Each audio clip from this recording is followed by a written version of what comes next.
Assalamualaikum warahmatullahi wabarakatuh.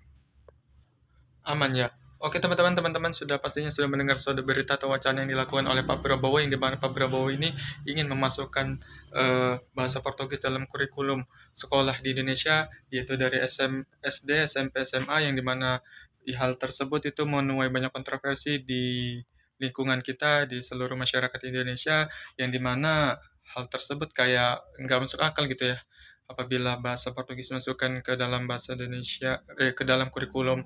Ya, kalau misalnya untuk sebagai pengenalan bahasa, mungkin lebih nasionalis kita menggunakan atau pengenalan bahasa daerah masing-masing agar tidak luntur gitu kali ya. Kalau bahasa asing yang wajib dikuasai itu sebetulnya bahasa kayak bahasa Inggris, kemudian bahasa Mandarin, dan bahasa yang paling banyak digunakan di dunia gitu teman-teman untuk berinteraksi. Dan hal tersebut juga menambah beban bagi guru kita seluruh Indonesia, yang dimana apabila guru seluruh Indonesia ini itu ditambah bebannya kepada negara, dan kita sebagai anak Indonesia juga ditambah juga bebannya untuk belajar segala macam hal, mulai kita harus menguasai matematika, IPA, IPS, bahasa Inggris, dan lain-lain. Kemudian tambah lagi bebannya itu kita harus belajar bahasa Portugis, dan hal tersebut membuat sistem pendidikan kita itu tidak mengerucut gitu ya. Kita tidak tahu apa yang harus kita bangun di generasi muda kita, dan pemerintah juga tidak ada yang namanya kejelasan apakah silabus yang dibangun untuk membangun sistem pendidikan di Indonesia, dan bagaimana untuk mencerdaskan bangsa Indonesia ini. Dan hal tersebut membuat kita menjadi bingung. Pemerintah ini kayak, ini bagus masukkan, ini bagus masukkan, ini bagus masukkan. Nah, mereka tidak memfilter gitu, nah, tidak membandingkan lagi, tidak melihat terkait kondisi kita gitu. Apakah kita itu mampu dan butuh terkait penguasaan bahasa tersebut.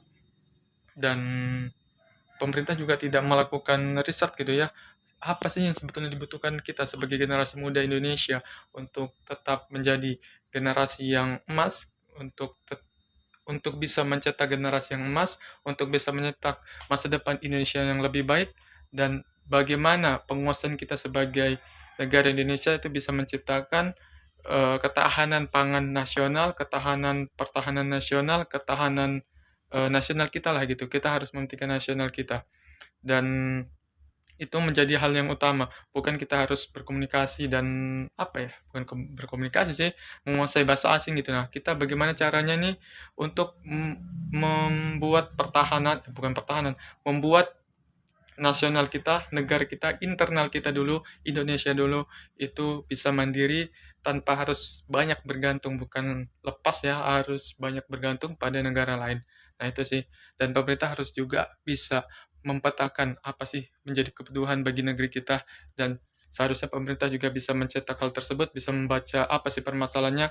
Ketika pemerintah sudah bisa membaca permasalahan dan memetakan terkait kebutuhan dalam negeri kita, dan seharusnya pemerintah itu harus bisa melakukannya ataupun menginvestasikan ataupun memecahkannya melalui pendidikan, dan menciptakan generasi-generasi yang ahli di bidangnya untuk mengatasi permasalahan di Indonesia. Begitu.